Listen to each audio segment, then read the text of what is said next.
In a change from my normal routine, I recently had the opportunity to join the Missouri Bat Census on a caving survey just outside of Branson.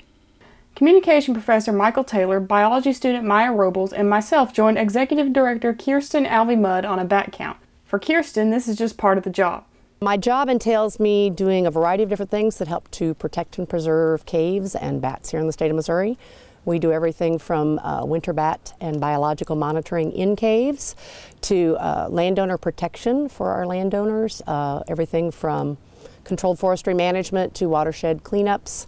We have bat house monitoring and bat house programs that help people get bat houses installed on their properties. We do remediations and removals.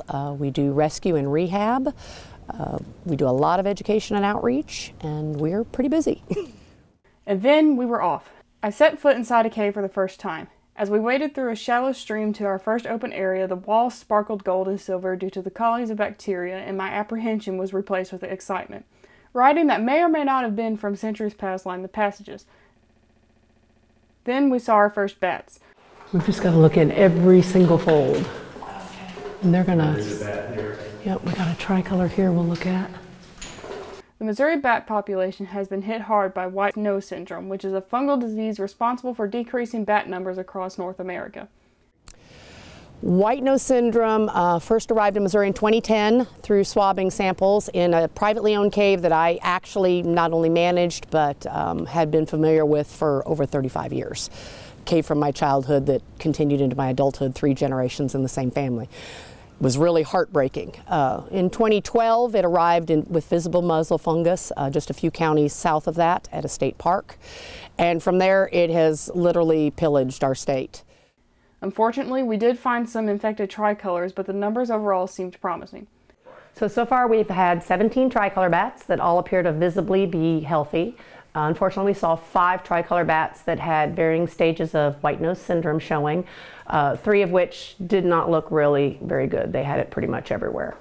We have seen 4 big brown bats, one of which we removed a bat tick from, 11 salamander larvae, and they are all very small larvae. Some are translucent-ish. Most are still in the small black stage. Anything that is that small you really cannot identify very well with the naked eye, so we just leave them as a blanket salamander larvae. 42 meta-ovalis spiders.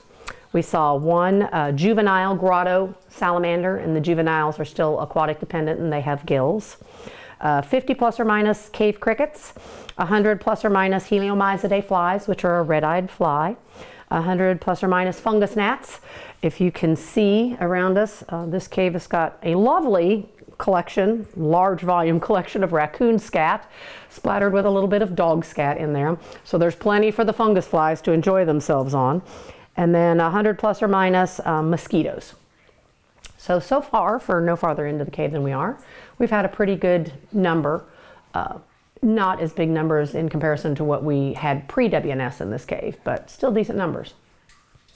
Like Kirsten mentioned, we also encountered other creatures such as cave crickets and salamander larvae. Deep into the cave, we even found a more mature grotto salamander that was a bit camera shy.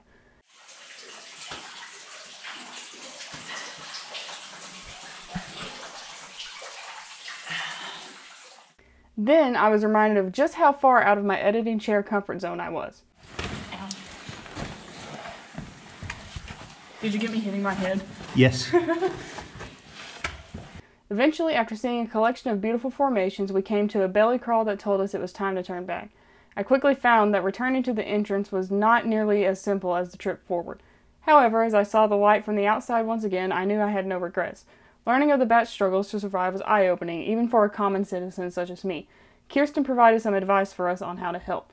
Leave the caves be in the wintertime. I know people see a lot of posts that we are in the caves a lot, but we work really hard here in Missouri to have an organizational meeting between grottos and NGOs and the state and federal agencies so that each cave is only visited once per the winter season, and that trip includes a monitoring of the biology that's in there. And if there's a mapping project going on, then the map continues with its project or whatever is going. But there's just one trip in during the winter season. Let them rest. If you're not feeling well and you're at home, you don't want somebody in there waking you up every 5 minutes and pestering you. That's why a lot of us flee the hospital to go home and get some rest. Thank you, Kirsten, for letting us join this survey, and I also thank Mr. Taylor for inviting me along on this incredible experience. For Henderson Television, I'm Sydney Bowman.